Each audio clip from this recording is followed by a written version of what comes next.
નમસ્કાર દર્શક મિત્રો, એડી ન્યૂઝમાં આપનું હાર્દિક સ્વાગત છે। હું છું આપની સાથે આરડી વાઘેલા। જોઈએ આજના મુખ્ય સમાચાર।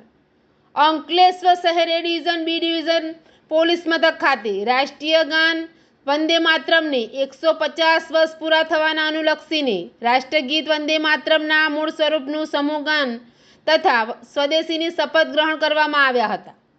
ભારતના રાષ્ટ્રગીત વંદે માતરમના નિર્માણને 150 વર્ષ પૂર્ણ થવાના નિમિત્તે પ્રધાનમંત્રી નરેન્દ્ર મોદીના માર્ગદર્શન હેઠળ આજ રોજ રાષ્ટ્રવ્યાપી ઉજવણીનું આયોજન કરવામાં આવ્યું છે, જે અંતર્ગત અંકલેશ્વર શહેર ડિવિઝન અને બી ડિવિઝન પોલીસ મથક ખાતે રાષ્ટ્રીય ગાન વંદે માતરમને 150 વર્ષ પૂરા થવાના અનુલક્ષીને રાષ્ટ્રગીત વંદે માતરમના મૂળ સ્વરૂપનું સમૂહગાન કરવામાં આવ્યું હતું। સાથે પોલીસ કર્મીઓ એ સ્વદેશીના શપથ ગ્રહણ કર્યા હતા। આ પ્રસંગે બંને પોલીસ મથકના પોલીસ ઇન્સ્પેક્ટરો અને પોલીસ કર્મીઓ હાજર રહ્યા હતા। એડીન્યૂઝ સાથે રિપોર્ટ જયેશ પ્રજાપતિ, અંકલેશ્વર।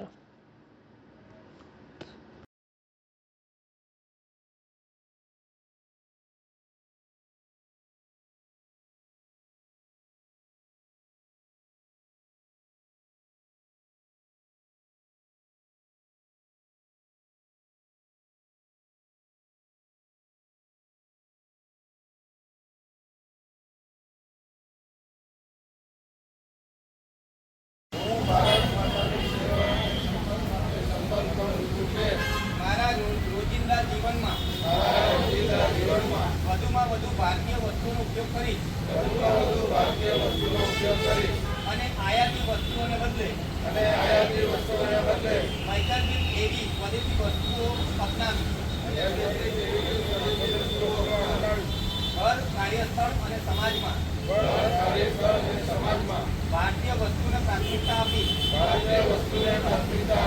ગામ, ખેડૂત તથા કારીગરોનું સમર્થન કરી સ્થાનિક ઉદ્યોગોને પ્રોત્સાહન આપી